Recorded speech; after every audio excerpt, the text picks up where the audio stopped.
El caso de María Martínón Torres es otro de esos casos en los que le comentaba resulta muy difícil seleccionar alguno de sus méritos para hacer una introducción a su intervención. Quizás sea suficiente con decir que ella es médica y paleoantropóloga española, miembro del equipo de investigación de Atapuerca desde 1998 y directora del Centro Nacional de Investigación sobre la Evolución Humana desde 2017. Y a partir de aquí les remito a ustedes al programa para que tengan noticia más precisa de la amplia actividad que como académica e investigadora ha tenido y reconocimientos obtenidos por ello. Su presencia en este curso estaría solo por ello más que justificada, aunque quizás se pregunte todavía qué hace una paleoantropóloga del equipo Atapuerca en un curso de cultura contemporánea. Creo que el propio título de su conferencia, Homo sapiens y los paraísos asfaltados, como herramienta para el futuro, ya nos disipa todas las dudas. Fue justamente esta idea de los paraísos asfaltados y su explicación de por qué estamos viviendo un cambio de era y en qué consiste este, lo que nos va a permitir mirar este espacio de cruce que llamamos contemporaneidad en una escala que no es la de los siglos ni la de las épocas, sino de la de la presencia de los seres humanos en la Tierra. Y creo que no podía faltar esta mirada en una reflexión sobre la contemporaneidad y por eso pues agradecemos especialmente que haya accedido a participar en este curso. Muchas gracias, María. Y Nada, pues muchísimas gracias a vosotros por haber contado conmigo en este curso tan especial y tan diferente en el que espero pues poder aportar algo, una visión yo creo que diferente, pero probablemente veremos al final que complementaria, porque yo creo que al final los humanos desde los diferentes ámbitos nos vamos acercando siempre a las mismas preguntas y casi diría que a las mismas conclusiones. Entonces voy a pasar aquí a ver si lo hago bien, voy a tratar de compartir la pantalla, me decís si veis en la presentación o no. Ahora estáis viendo nada, estáis viendo la otra. Espera un segundo. De tener la 2, no. Vamos a volver a compartir la 1. Es que tengo dos pantallas y todavía me confundo cuál es la que quiero que veáis. No sé ahora. Ahora estáis viendo ya, ¿no? La de la presentación. ¿Puede ser? Sí. perfecta. Bueno, pues nada, bien, vamos bien entonces. Pues nada, pues lo dicho, que muchísimas gracias por invitarme a este curso en el que yo me enfrento, voy a decir, al reto de una paradoja, que es precisamente hablar de un tema tan actual como es el de la contemporaneidad, pero desde la perspectiva del pasado, ¿no? Os voy a hacer viajar un poco en el tiempo para tener una perspectiva pleistocénica, ¿no? De nuestro momento presente y de nuestra contemporaneidad, y lo voy a hacer además también desde la biología evolutiva, porque yo creo que es muy interesante ver precisamente cómo con la biología evolutiva podemos leer en nuestra naturaleza muchas cosas sobre nosotros mismos y no solo sobre nuestro pasado, sino precisamente claves para comprender el presente. Y de ahí esta idea, ¿no? del pasado como herramienta para el futuro. Si desde el punto de vista de la biología evolutiva nos miramos a nosotros mismos, miramos a nuestra especie, hay un hecho muy llamativo y muy singular del que probablemente no nos demos cuenta porque nos hemos habituado, porque lo asumimos como normalísimo, y no lo es. Y es excepcional si nos ponemos en el contexto del mundo animal. Y es que somos la única especie humana que existe. Y eso nos parece cotidiano, no hay ninguno de nosotros que tenga ninguna noción de que hubiera vivido otro tiempo en el que hubiera otra especie humana con la que tener que compartir el planeta. Nadie tiene memoria viviente de ese periodo. Lo vemos naturalismo, a tal manera que hasta nos cuesta darle el adjetivo humano a algo que no sea nuestra especie Homo sapiens, ¿no? Que eso es muchas veces el debate que nos planteamos con personas de otros campos que me dicen, ¿cómo hablas de especies humanas? ¿O cómo llamas humano a esta otra especie si humanos solo somos nosotros? No, pues ahí está.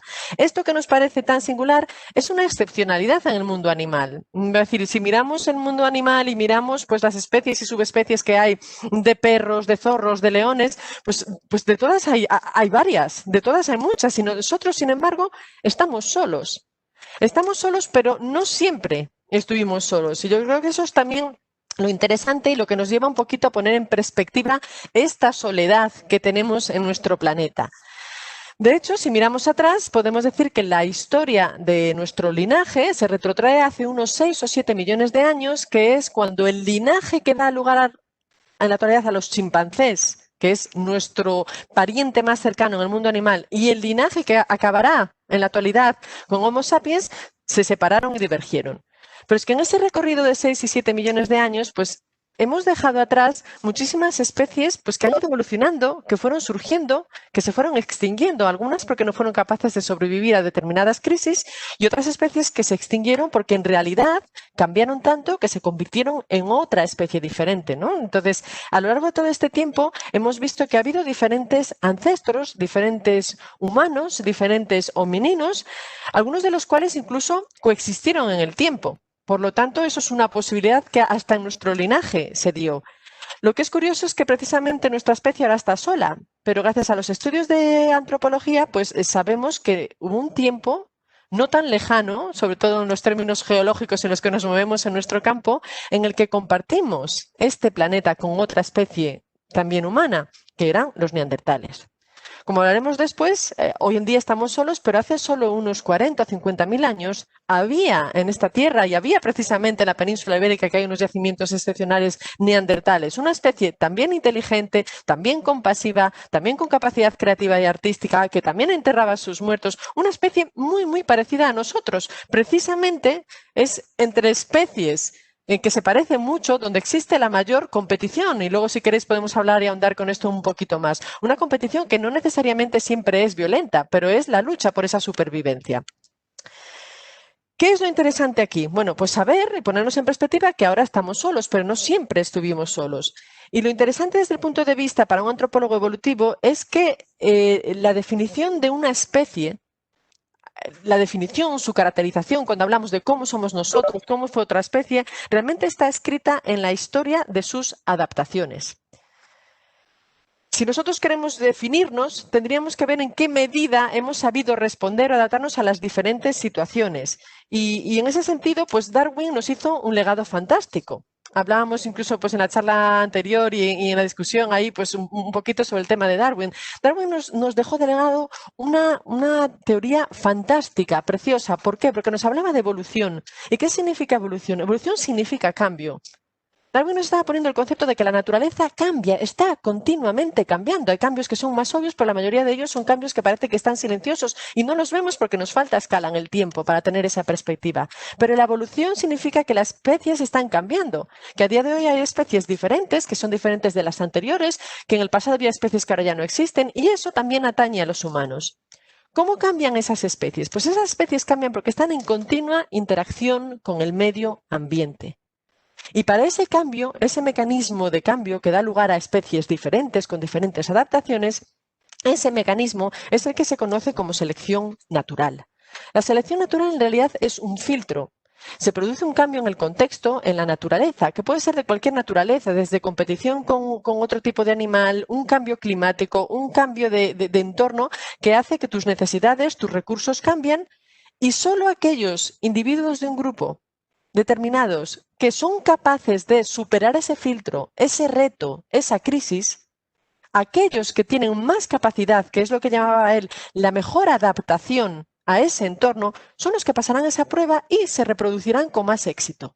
Y eso es lo que va pasando. Tenemos poblaciones que presentan por mutación una variedad, una nueva manera o unas diferentes capacidades que en un momento determinado pueden suponer una ventaja. O sea que ya nos estamos planteando que precisamente ese motor al final son las adaptaciones a cambios, a crisis, a situaciones en las que nos ponemos a prueba y aquellos grupos o individuos que presentan una serie de posibilidades para explotar un nuevo entorno diferentes van a tener más facilidad para perpetuarse y por lo tanto pasar su herencia genética a otras generaciones.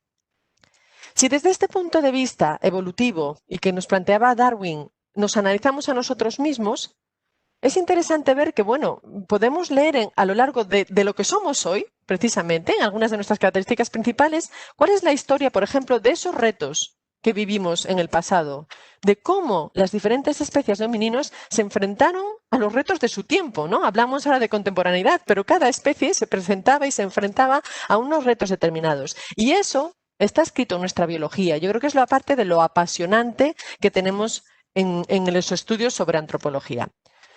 Por lo tanto, si ahora tuviéramos que resumirnos muchísimo, simplificando muchísimo desde el punto de vista evolutivo, ¿Qué nos caracteriza a nosotros? ¿Qué nos diferencia de las demás especies del reino animal, en particular aquellos a los que pertenecemos? Es decir, ¿qué nos diferencia de otros primates?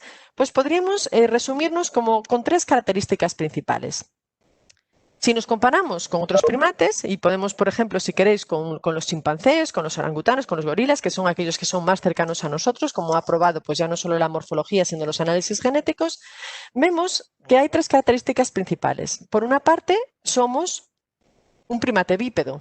Nos parece algo muy obvio, pero es una singularidad dentro del mundo de los primates movernos por el mundo sobre 2 piernas. Y luego lo veremos. La otra característica principal es nuestro gran tamaño cerebral. Tenemos un cerebro que es desproporcionadamente grande para el tamaño que tenemos corporal. Y eso es una característica además de la que siempre nos sentimos muy orgullosos y siempre la utilizamos como bandera de nuestra singularidad e incluso en algunos casos algunos han pretendido utilizarla como bandera de superioridad dentro del mundo animal. Y la otra característica singular en este contexto animal y de los primates es la gran capacidad tecnológica.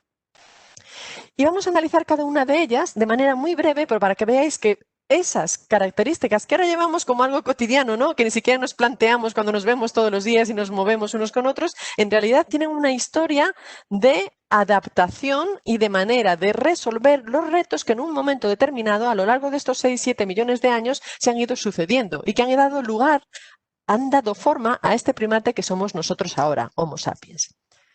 Cuando miramos la locomoción bípeda, por ejemplo, sabemos que entre hace 3-4 millones de años, nuestro linaje, nuestros ancestros, estaban formados por una serie de homínidos que vivían fundamentalmente en los árboles.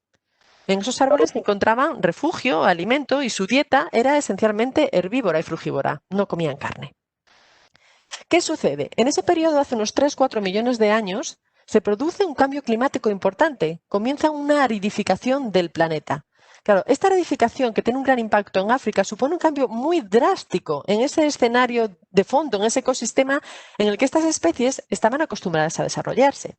Si se aridifica esa zona determinada de la geografía, ¿qué pasa? Que esos árboles, esa vegetación que era cobijo y era alimento, se reduce drásticamente. O sea, que estás poniendo en aprieto a una especie determinada. Amenaza ese estilo de vida, ese cambio. En ese contexto, homininos que son capaces de adaptarse o utilizar una nueva forma de desplazarse, en este caso la bípeda, van a tener más oportunidades de explorar un territorio que ha cambiado. Ahora la vegetación está mucho más esparcida, hay muchos más claros, te tienes que desplazar más distancia para poder conseguir tu alimento. De alguna manera, esos homínidos que tienen esa flexibilidad, que no han abandonado del todo los árboles, pero ya pueden moverse ciertas distancias a lo largo del tiempo, van a tener un repertorio más amplio y más flexible para adaptarse a un mundo cambiante. ¿Significa eso que se extinguen todos los homínidos que vivían en los árboles? No, estamos viendo que de lo que se trata es precisamente que una crisis o un cambio muchas veces genera oportunidades y crea algo que es importante conocer, que es lo que llamamos nuevos nichos ecológicos. Podemos estar todos compartiendo el mismo lugar físico y tener nichos ecológicos diferentes. Un nicho ecológico se refiere a cuál es tu papel en ese ecosistema, en ese lugar. No es lo mismo ser cazador que ser presa. Y no es lo mismo ser una especie carnívora o competidora o cazadora que ser una especie frugívora o recolectora. Entonces, cada uno en un contexto nuevo y cambiante puede, a través de esas nuevas adaptaciones y de esos cambios, ocupar un nicho ecológico diferente.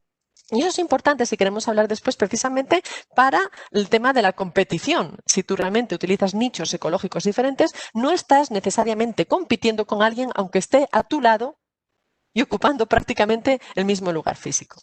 El caso es que la locomoción bípeda pues, supuso una forma nueva de moverse por el mundo y nos permitió desplazarnos mayores distancias, quizá no tan rápidos pero con mucha resistencia, y permitió ampliar literalmente nuestros horizontes, caminar hasta la siguiente zona arbolada con una postura que además pues, tiene sus ventajas termorreguladoras. Es decir, pensamos en un África en la que precisamente con esta aridez y este calor, aquellos que pues, tienen una posición erecta pues tienen menos superficie, por ejemplo, de su cuerpo expuesto directamente al sol, aquí lo podemos ver muy bien en este diagrama, y además al estar alejados de ese foco de calor que se conserva, que es la Tierra, tienen más superficie expuesta a la ventilación, ¿no? A disipar este calor, a sudar y adaptarse a estas temperaturas tan altas. Evidentemente a nadie se le escapa la utilidad de tener las manos libres, ¿no? Sobre todo cuando, como veremos, se producen una serie de cambios concomitantes que nos ponen como una especie que le interesarán estas manos libres para poder hacer herramientas para llevar, acarrear cosas, acarrear crías. O sea que es un conjunto de características en las que, bueno, precisamente un cambio determinado puede traer de la mano otras ventajas interesantes para explotar o desarrollar un nuevo modo de vida, sobre todo en un contexto cambiante. En esta ampliación de los horizontes, literalmente, de los homininos, con los australopithecus, y aquí ya empezaremos a hablar de los primeros representantes del género Homo, se dan dos cambios cruciales en este horizonte temporal. Uno de ellos, que es el que comentábamos antes y del que probablemente nos sentimos más orgullosos, es el gran crecimiento cerebral. Como decía, somos una especie con un tamaño cerebral pues muy grande precisamente para lo que nos correspondería con un primate de nuestro tamaño.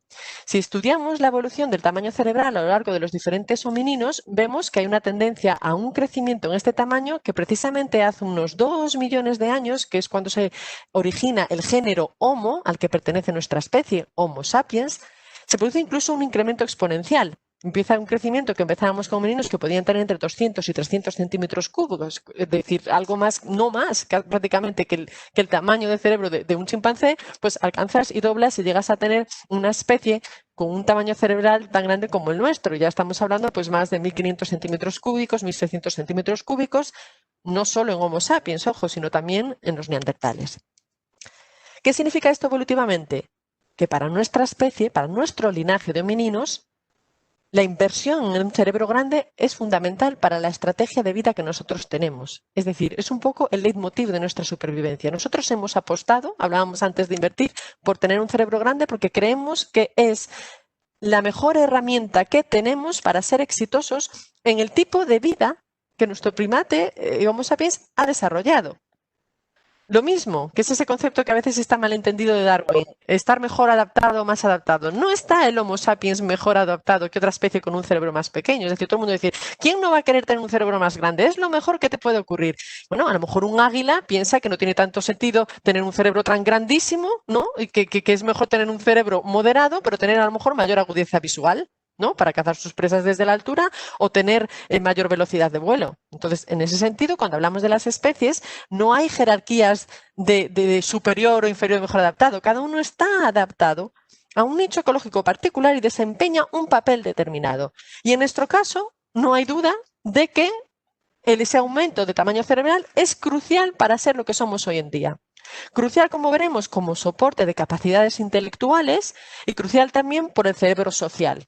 Hay estudios, y podemos luego hablar de ellos si queréis, que precisamente plantean que una de las fuerzas, presiones selectivas más importantes para nuestro gran tamaño cerebral es nuestra necesidad de tener grandes y complejas relaciones sociales. ¿Vale? Y ya hablamos ahora entonces de la evolución social y la importancia que tiene. En cualquier caso, lo que comentábamos, es claro que nuestro linaje, y se ve claramente con nuestra especie, tener un cerebro grande es como un poco la prioridad o el guión principal, ¿no?, de nuestra historia evolutiva, pero que no significa necesariamente que tiene que ser lo mejor para todos, ¿no? Hay animales perfectamente adaptados a vivir en el fondo del mar para los que no tendrían que gastar tanto en un cerebro grande porque no les hace falta. En otras palabras, en realidad, esta diversidad nos permite adaptarnos a nichos ecológicos diferentes y que, en definitiva, podría haber sitio para todos, ¿no? Si cada uno ocupa un lugar y explota una serie de capacidades diferentes. De hecho, si uno lo piensa, casi cuanto más diferentes seamos, más sitio hay para todos, porque en realidad ocuparemos nichos ecológicos diferentes y no competiremos directamente, necesariamente. En nuestro caso, lo mismo, podemos decir, bueno, pues es que es una tendencia natural, ¿no? Que hayamos evolucionado a tener un cerebro grande porque es maravilloso, pero claro, la biología tiene unos límites. Es como cuando uno va a la compra. O sea, el cerebro es uno de los órganos metabólicamente más costosos de nuestro cuerpo.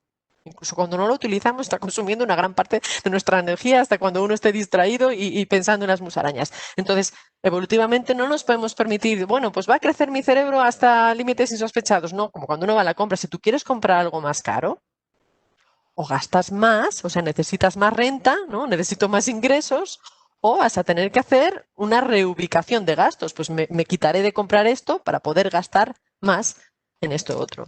Y eso es lo que ha pasado también y se registra en diferentes estudios a lo largo de la evolución humana. esta reinversión de gasto, ¿no? Para poder permitirnos evolutivamente un crecimiento del cerebro tan importante, ha sido, pues, de alguna manera, esta reubicación de gastos en otros sistemas de nuestro cuerpo.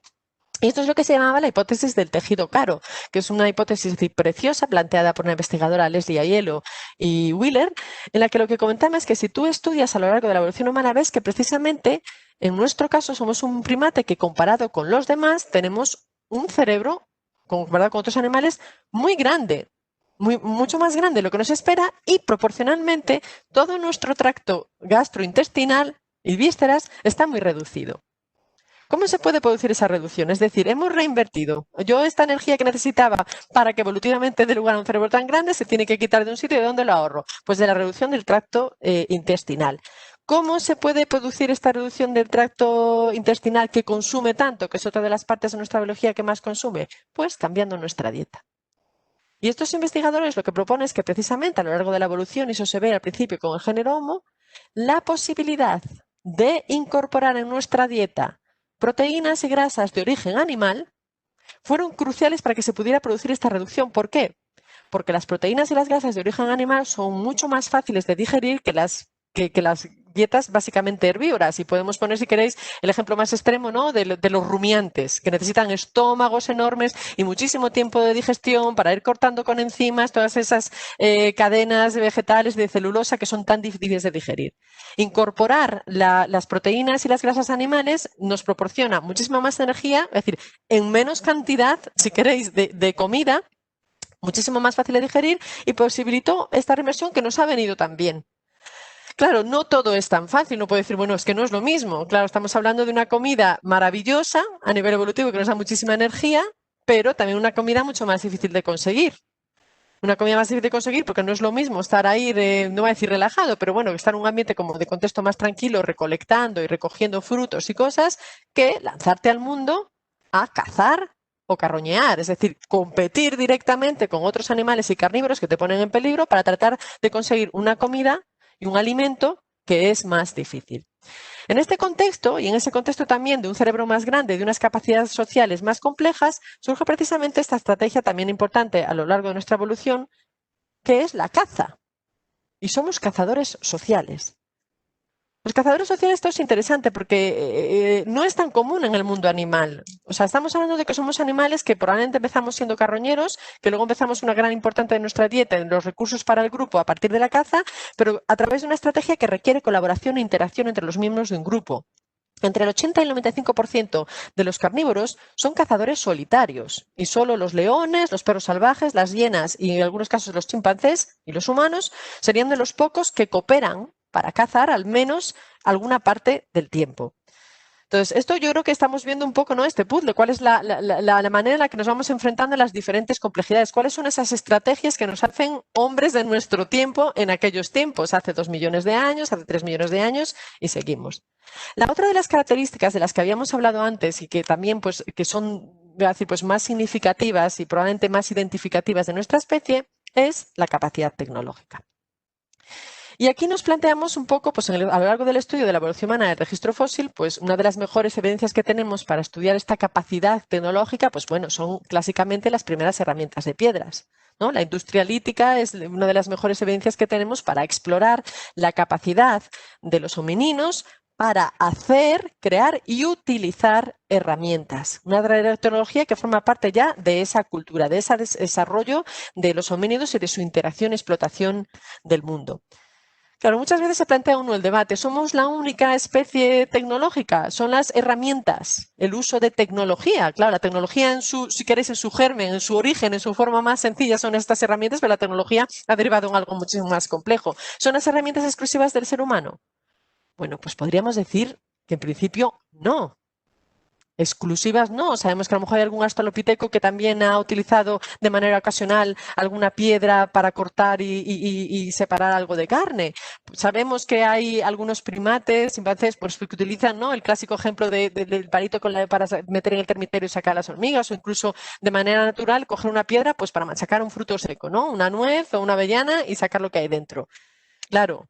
Aquí la pregunta a lo mejor hay que reformularla. No es tanto hablar por una parte de si son las herramientas exclusivas del ser humano. Primero hay que tener en cuenta la complejidad. O sea, de alguna manera pensar que podemos romper una roca, sacar un filo o utilizar una piedra para machacar y extraer materia orgánica, bueno, puede ser hasta intuitivo de alguna manera, no hace falta mucha planificación. Pero claro, como vemos en la imagen, cuando estamos hablando de tecnología, cuando estamos hablando del ser humano, estamos hablando ya de unos niveles de complejidad exponenciales, ¿no? Hemos empezado con piedras y en menos de 2 millones de años acabamos yendo a la Luna, ¿vale? Y acabamos utilizando, como estamos haciendo ahora, tecnología que no sabemos en realidad cómo funciona, ¿no? O sea, somos ya usuarios incluso de tecnología que se nos escapa a nuestra comprensión, que no seríamos nosotros ni siquiera capaces de reproducir o de construir. O sea, utilizamos móviles, pero no sería capaz de desmontar un móvil o de montarlo. Entonces, esos niveles de complejidad, por ejemplo, son una de las singularidades cuando hablamos de las herramientas. Pero el otro aspecto, y yo creo que aquí es muy interesante, y entonces entramos ya en la era contemporánea, es que reformulamos esa pregunta. No es tanto si somos capaces o no de utilizar herramientas, sino yo creo que lo que tenemos que analizar es la forma en la que utilizamos esas herramientas. Eso me refiero es que somos un primate tecnológico y significa que las herramientas, la tecnología, y cuando hablo de herramientas y tecnología ya no me estoy refiriendo solo a las piedras y a los cuchillos, estoy hablando del agua corriente, de la luz eléctrica, de Internet, de los móviles, del transporte, de los aviones, bueno, de todo, ¿no? Las telecomunicaciones, todo lo que sostiene nuestro mundo a día de hoy, es fundamental para el estilo de vida que tenemos. No estamos a decir, es que puedo o no puedo utilizar tecnología. Es que estamos comprometidos con ese uso de la tecnología. Es que nuestra sociedad, es que nuestro sistema de vida, es que nuestra organización social, es que nada hoy en día se podría mantener el estilo de vida que tenemos ahora si no fuera por esa tecnología. O sea, somos no usuarios, sino dependientes de esa tecnología. Y si vemos el uso que hacemos de los móviles, incluso diríamos que adictos a esa tecnología. Todos sabemos el colapso que supone si de repente no funciona Internet o el pánico que nos da que simplemente nos desaparezca el móvil. Pues si lo imaginamos eso a una escala todavía más grande, más social, a nivel de todo el sistema, como funciona hoy la política y como especie global. En ese sentido, yo creo que es el gran salto cualitativo. O sea, no es la capacidad de usar herramientas o esa tecnología, sino la medida en la que dependemos de esa tecnología para mantener el estilo de vida que tenemos en la actualidad y nuestra interacción entre los demás individuos de la especie. Esto es lo que planteaba, conoceréis al biólogo evolucionista Richard Dawkins, ¿no? Él dice que la tecnología es lo que llama el fenotipo extendido. O sea, que aunque en realidad no es nuestra biología, podemos decir que ya sí es parte de nuestro cuerpo. El fenotipo en realidad es esta apariencia y esa tecnología, ¿no? Ya sería como parte de nuestro cuerpo porque la necesitamos para vivir y para interaccionar con este mundo. Y yo creo que este es, de alguna manera, el cambio sustancial y que define, arrastrado desde el pasado, define nuestra relación con el mundo a día de hoy.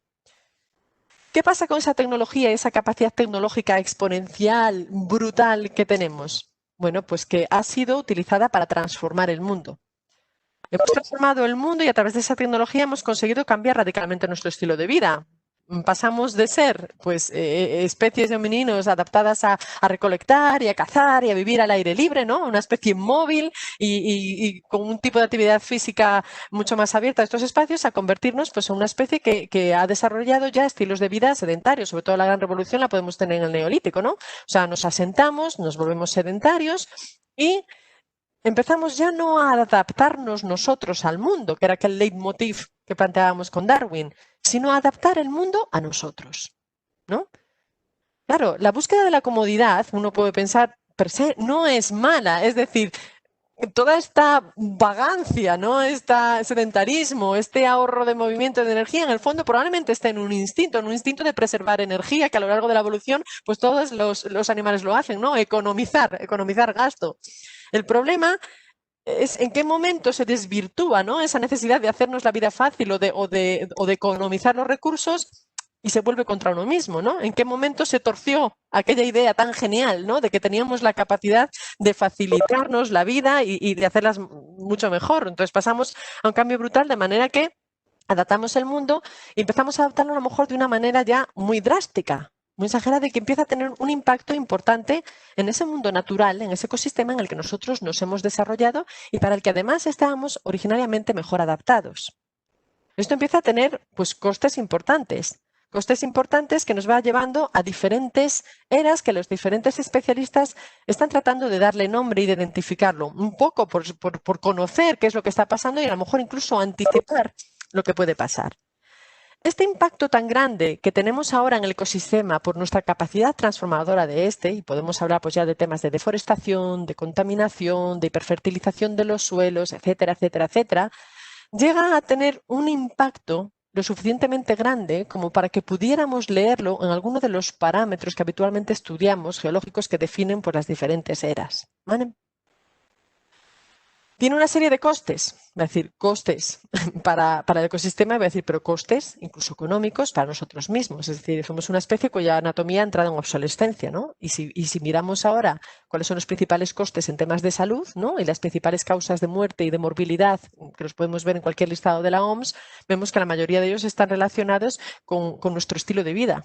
Un estilo de vida que muestra un desajuste entre nuestra anatomía y aquello para lo que estábamos mejor adaptados y el estilo de vida que estamos llevando a cabo. ¿Y qué son? Pues todos los cuadros hipertensivos, cardiopatías isquémicas, infartos, problemas vasculares, todos relacionados pues, con sedentarismo, con excesos o desequilibrios alimenticios, etcétera, etcétera, etcétera. Entonces, incluso para aquellos que solo se preocuparían de su vertiente económica, esto está teniendo unos costes, porque las inversiones que tenemos que hacer para corregir o para mantener o solucionar problemas de salud están directamente relacionados con este estilo de vida que en un momento empezó a desvirtuarse y se nos ha escapado un poco de las manos. Pero luego tenemos ese salto, como comentábamos, en el planeta.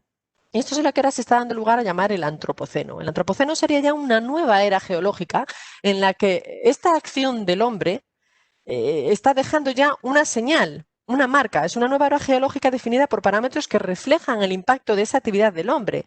Podemos ver, pues hay mucho debate, o sea, esto no está aceptado todo el mundo porque dicen, bueno, pues hay que ver cuáles son esos parámetros que utilizamos para poder identificar, ¿no? En el registro geológico ese cambio de era. Bueno, pues hay quien sugiere que pueden ser los radioisótopos productos de las bombas atómicas, emisiones de dióxido de carbono producto de la quema de combustibles, aparición de determinadas rocas que llaman pues los plastiglomerados, que es resultado de toda la contaminación, etcétera, etcétera, etcétera. Bueno, en cualquier caso, lo que estamos viendo es que estamos llegando a un lugar de contaminación y deforestación que llevan a un empobrecimiento importante de la calidad de la vida y también a la disminución de la diversidad. Claro, llegamos a un punto en nuestra capacidad transformadora que tenemos que darnos cuenta que a día de hoy el ser humano es la fuerza ecológica de mayor impacto en la Tierra.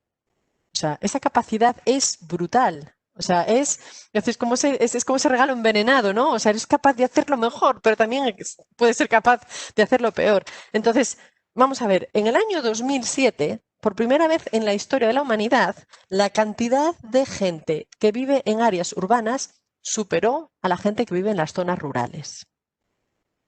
Y las previsiones es que en la mitad del siglo XXI serán hasta 2/3. ¿Significa esto que tenemos que demonizar las ciudades o el progreso o la tecnología? Bueno, esto puede dar a muchísimos debates y los podemos mantener.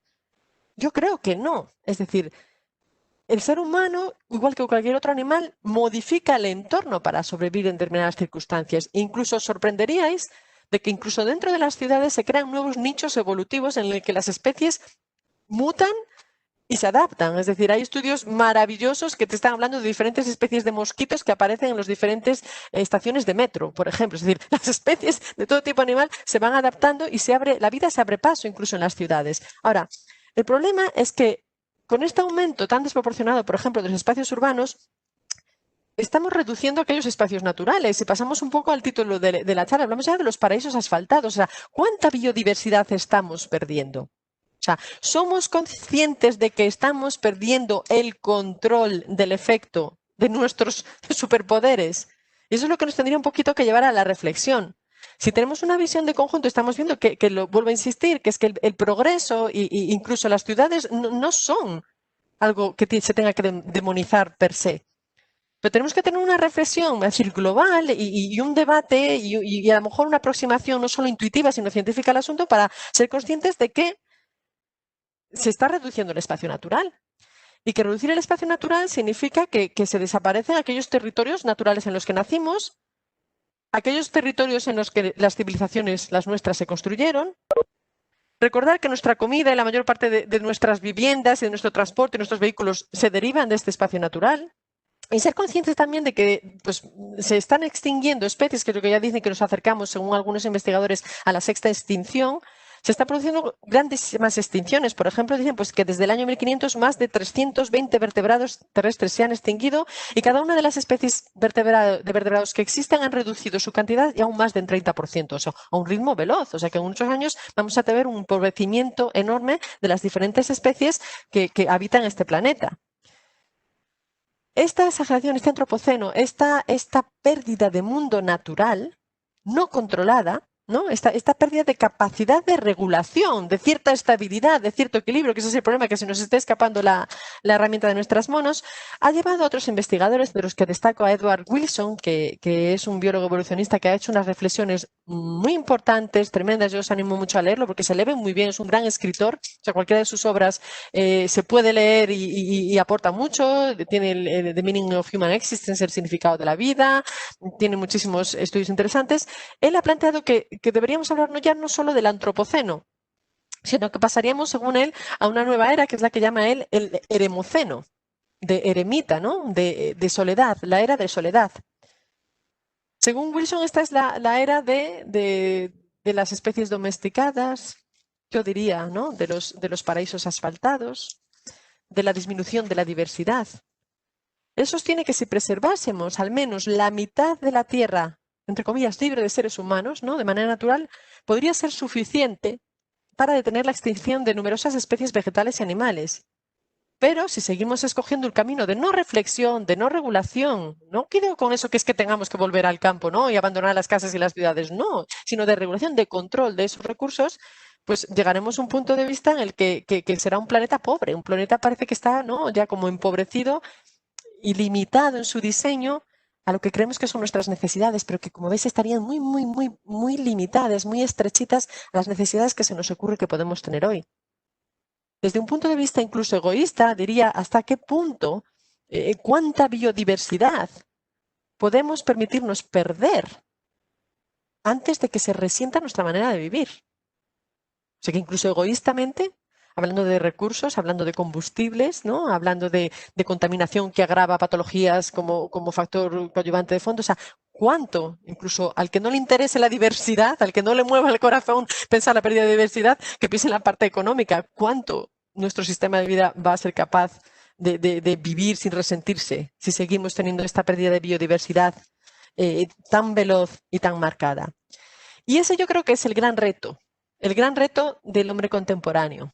Es la diversidad. Tenemos que aprender a vivir con la diversidad, lidiar con la diversidad, preservarla, mantenerla. Pero diversidad a muchos niveles, es decir, la diversidad es siempre riqueza.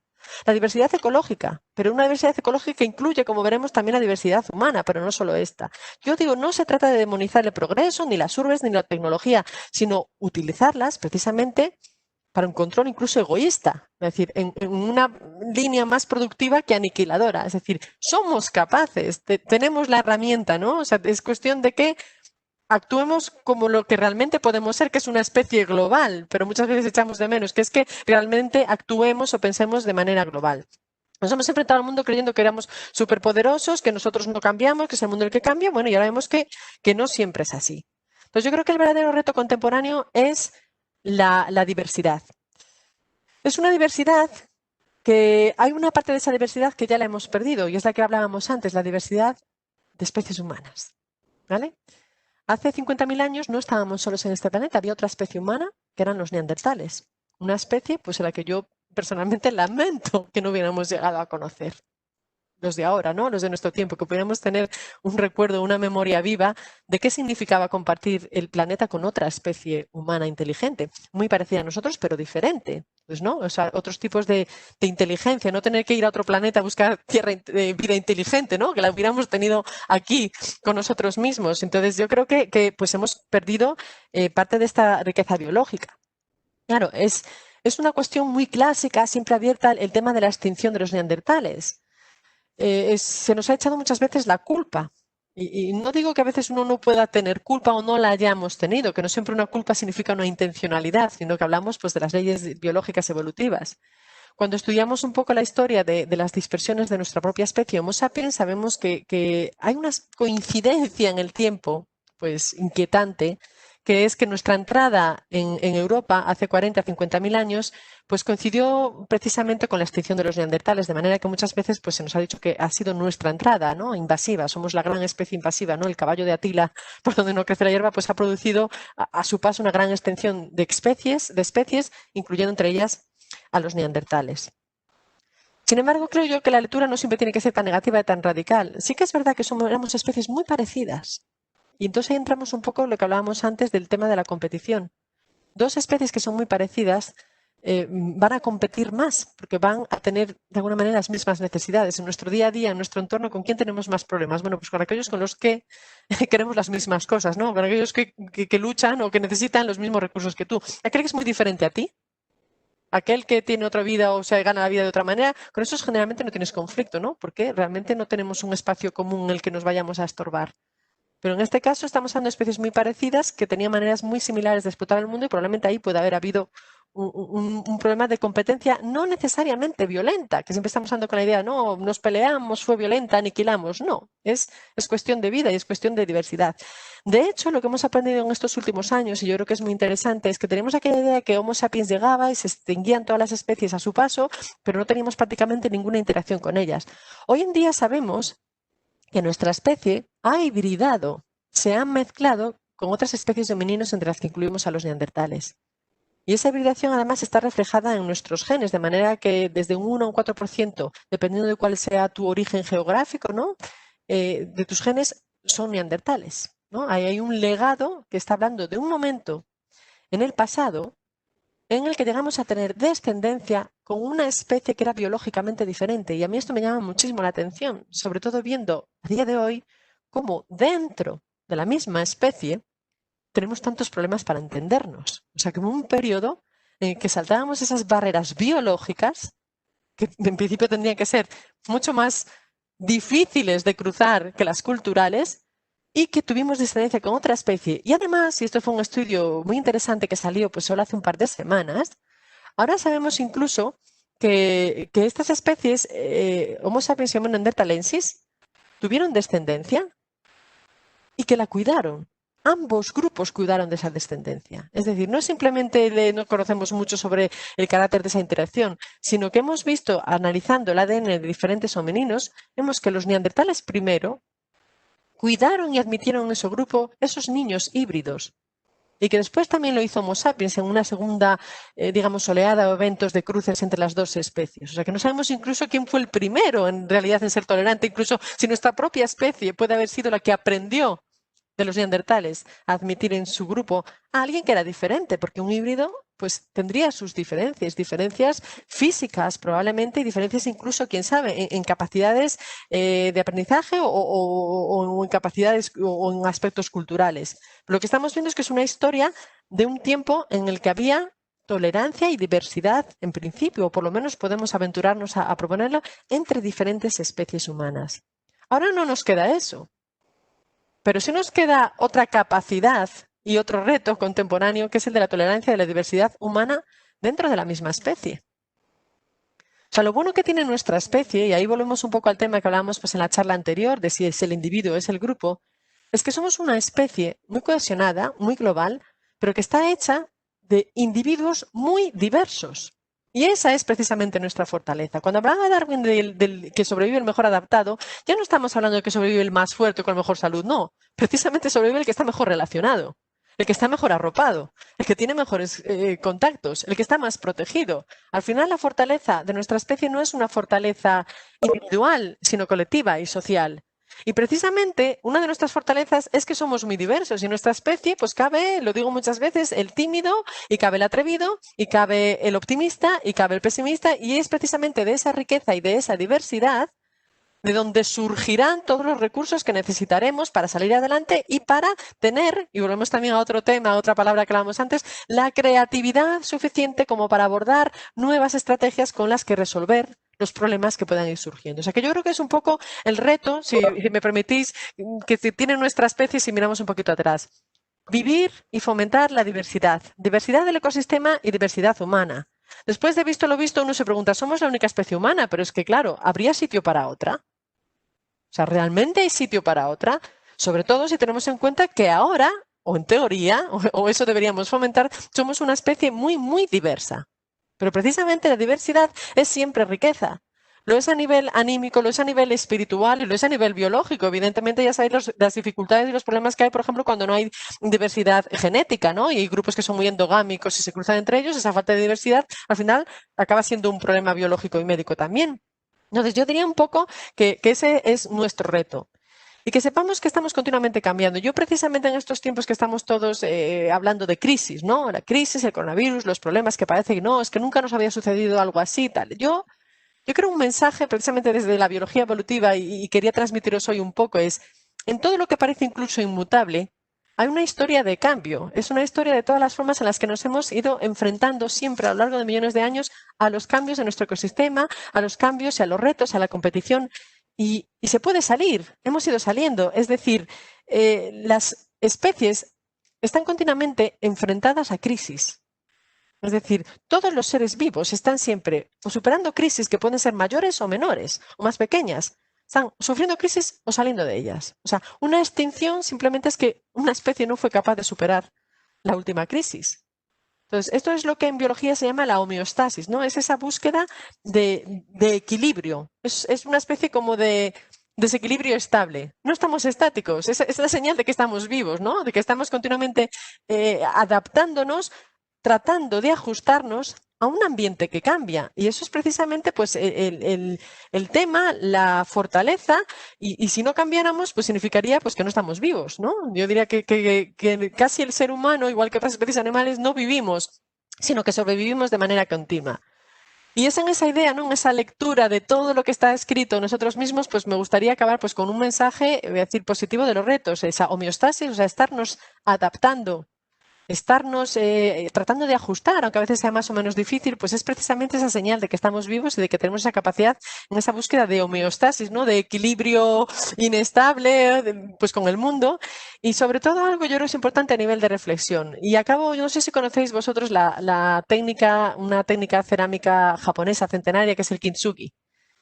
Y el kintsugi es una técnica en la que cuando se te rompe, por ejemplo, una vasija, ¿no? En dos pedazos, no tratas de hacer lo que la mayoría de nosotros hacemos, ¿no? Que es pegar los trozos, si se puede, y que no se note. No.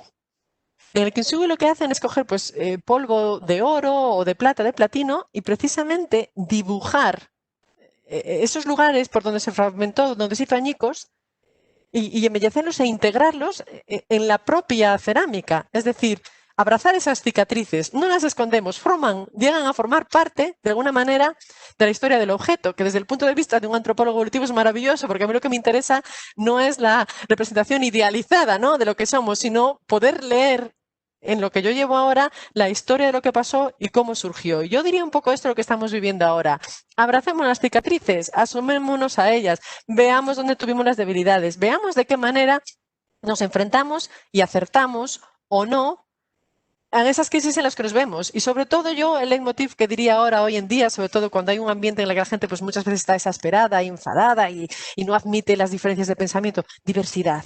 No podemos volver a la diversidad biológica. Me parece que no podemos contar con que pueda aparecer otra especie humana, pero por lo menos cultivemos la diversidad entre nosotros mismos y, sobre todo, pues mantengamos un poco la biodiversidad también con una visión un poquito más responsable de ese planeta en el que todos hemos evolucionado y que todavía nos espero, nos toque por compartir durante muchísimo tiempo. O sea que, bueno, pues esta era mi aportación y muchísimas gracias por vuestra atención.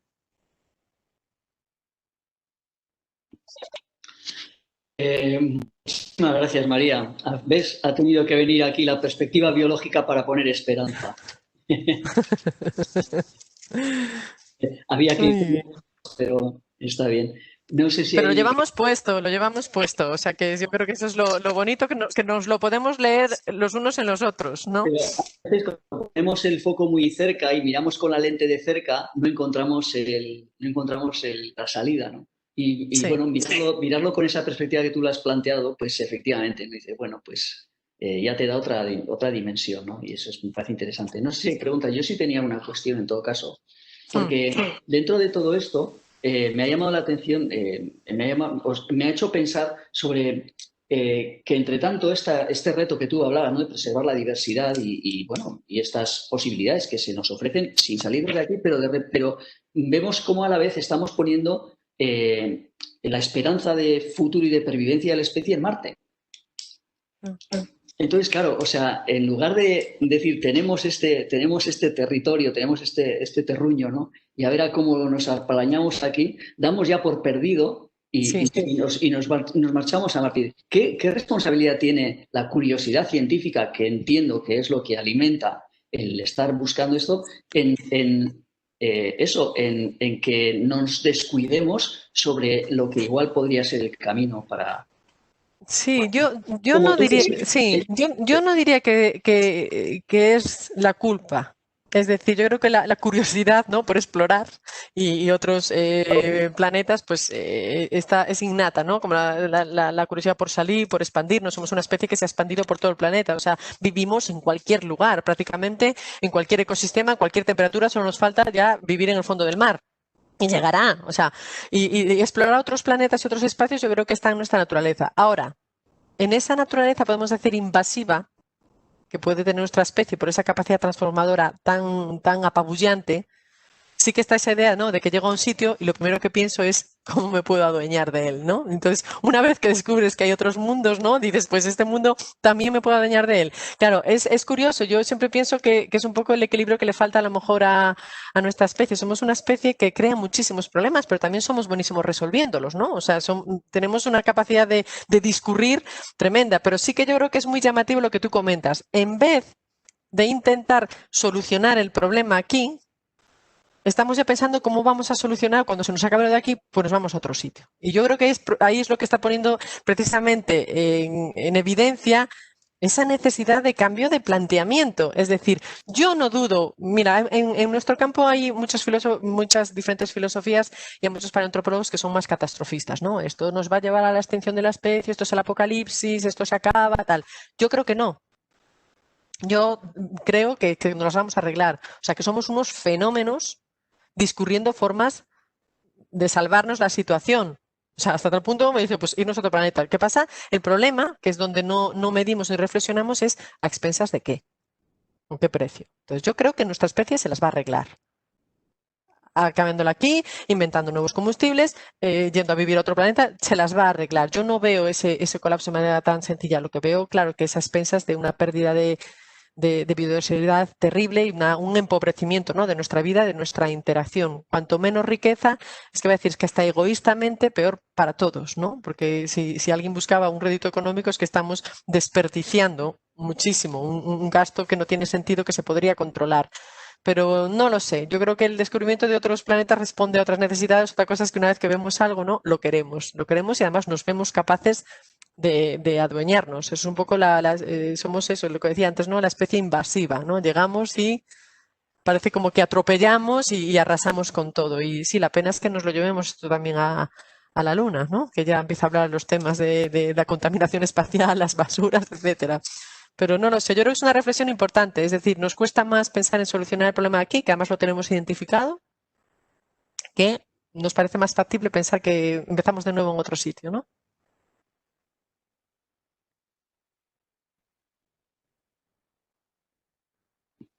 Quizás por unirlo con lo que comentábamos en la charla anterior, ¿no?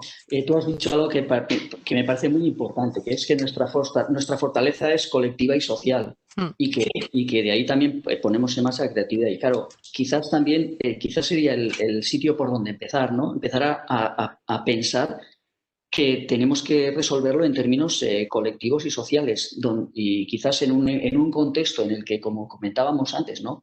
Parece que lo que se promueve desde otros ámbitos es una mirada más, una posición más de yo me salvo, yo lo resuelvo, y la creatividad está siempre en función de algo, de intereses más espurios, ¿no? Pues quizás ese sería el camino también. También hay que hacer un cambio en los propios imaginarios, ¿no? Sí, De cómo estemos, ¿no?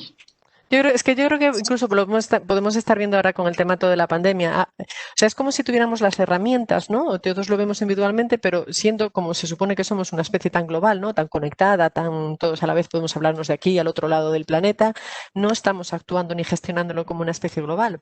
Para nada. O sea, iba a decir, cada país o incluso cada comunidad autónoma está haciendo lo que le parece. O sea, a mí me sorprende muchísimo. Digo, Dios mío, pero no nos vale ver lo que todos estamos viendo. No estamos viendo en el país vecino lo que pasa, pero necesitamos que nos pase a nosotros. O sea, está faltando sinergia y organización en la gestión. Es decir, tenemos los conocimientos, tenemos la potencialidad, pero luego no se ejecuta.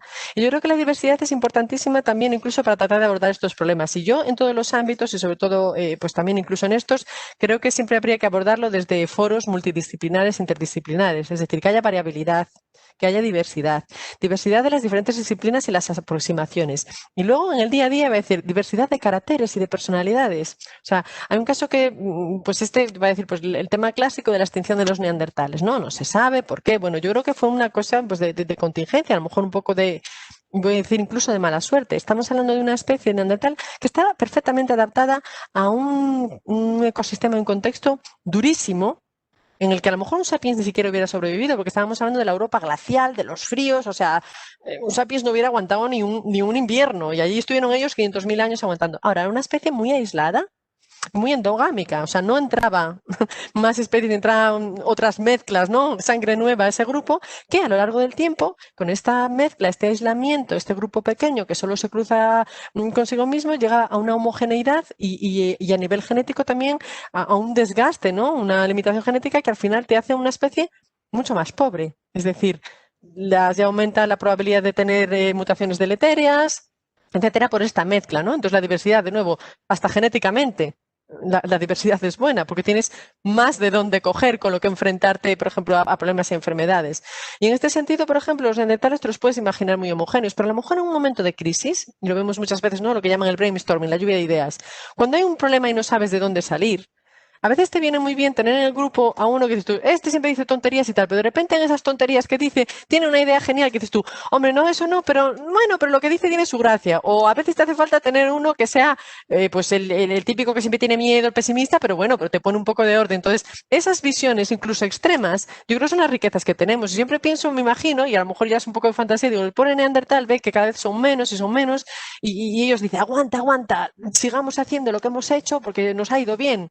Y a lo mejor te encuentras ese Homo sapiens que, entre comillas, perdía el tiempo y ahí tenías el otro, el que no hace nada, el que le gusta inventar historias o desde tal, allí al lado del fuego y le apareció la idea más peregrina, pero aquella idea peregrina en un momento determinado de crisis es la que te hace falta, ¿no? Lo que dicen ¿no? los anglosajones de think out of the box. Piensa diferente, o sea, discurre. Necesito algo que no sea lo de siempre porque lo de siempre no está funcionando. Entonces yo creo que ahí es muy importante hablar de la diversidad y de la multidisciplinaridad para poder abordar problemas además de un calado tan global.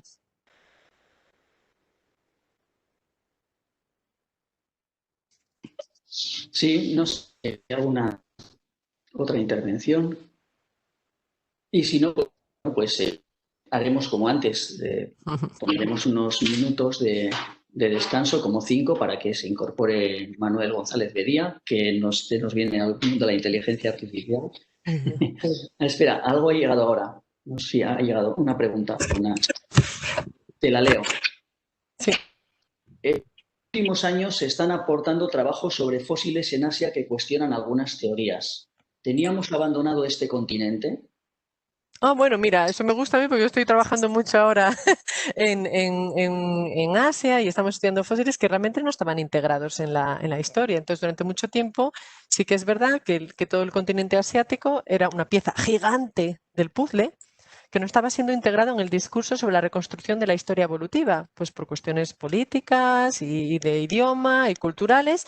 Todo lo que estaba realmente en el continente asiático no se estaba integrando. ¿Qué pasa? Que ahora lo empezamos a ver y todo es cambio de paradigma, cambia todas las teorías. Y yo, ¿pero por qué? Porque donde no buscas no encuentras, claro, ¿no? O sea, que ahí es un poco la idea y lo que también es una llamada de atención. O sea, para mí maravilloso porque yo no creo que haya nada más satisfactorio para un científico que, es decir, que descubrir que lo que creías no es así como creías en me parece maravilloso, ¿no? Que digas, no siempre lo mismo, que aburrimiento. Digo, anda, fíjate tú, pero tú te das cuenta que pensábamos que este venía de África y no, que es que viene... Bueno, pues maravilloso. Entonces, en ese sentido, para mí, precisamente, ahora la incorporación de toda la evidencia fósil arqueológica de Asia está poniendo, no voy a decir patas arriba todo, pero sí, iba a decir, está poniendo, si teníamos antes una ventanita para ver el paisaje, ahora empezamos a tener ya un buen ventanal, ¿no? Panorámico y nos estamos llevando muchas sorpresas y es maravilloso, sí.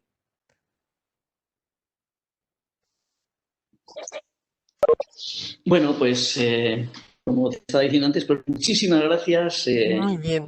Yo creo que ya has visto que es muy pertinente tu intervención aquí por muchas razones, no solamente porque nos has traído este toque de optimismo, sino porque realmente eso, aportas una mirada desde una perspectiva, bueno, que lo que estás diciendo ahora, que era necesaria, tanto por esta cuestión de la diversidad disciplinar como por la diversidad de enfoque, de pensamiento y hasta de actitud, ¿no? Bueno, pues nada, muchísimas gracias. Gracias a vosotros.